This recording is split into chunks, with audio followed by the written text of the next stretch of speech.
আজ আমরা ফুলকপির মুড়ি ঘন্ট রান্না করব। তার জন্য প্রথমে ফুলকপিগুলোকে ভেজে নিতে হবে।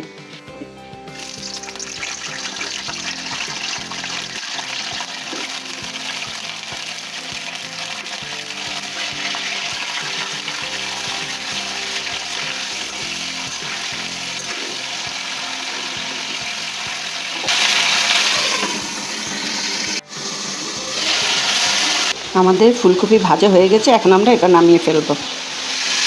আমরা এখন মিষ্টি সব আর গোয়া মুড়ি আর জিরা সম্বাদ দেবো আর দুটো তেজপাতার সম্বাদ দেবো।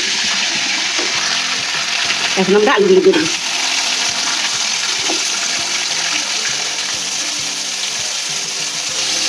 আলুটা ভালো করে ভাজবো। এখন আমরা এই যে পোলার চালটা দেবো। এখানে আমার 1 মুঠ পোলার চাল আমি ভালো করে ধুয়ে নিয়েছি।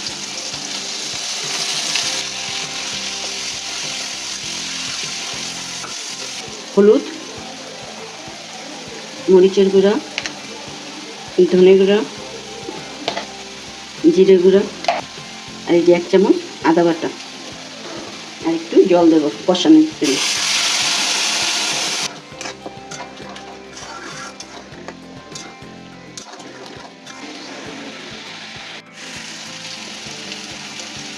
আমাদের মশলা কষিয়েছে, আমরা এখন গরম জল দিয়ে দেবো। একটু লবণ দেব আর এই যে ফুলকপিটা দিয়ে দেব। এখন আমরা ঢেকে দেব সব কিছু সিদ্ধ হওয়া পর্যন্ত।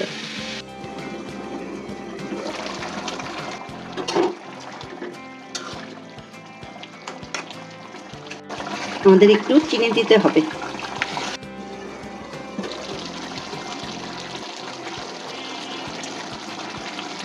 আমাদের আলু সিদ্ধ হয়ে গেছে, চালও সিদ্ধ হয়ে গেছে, একেবারে গলে গেছে। আমাদের অল ওভার রেডি। এখন আমরা একটু গরম মশলা দেব আর একটু গন্ধ বাতাসের জন্য একটু ঘি দেব।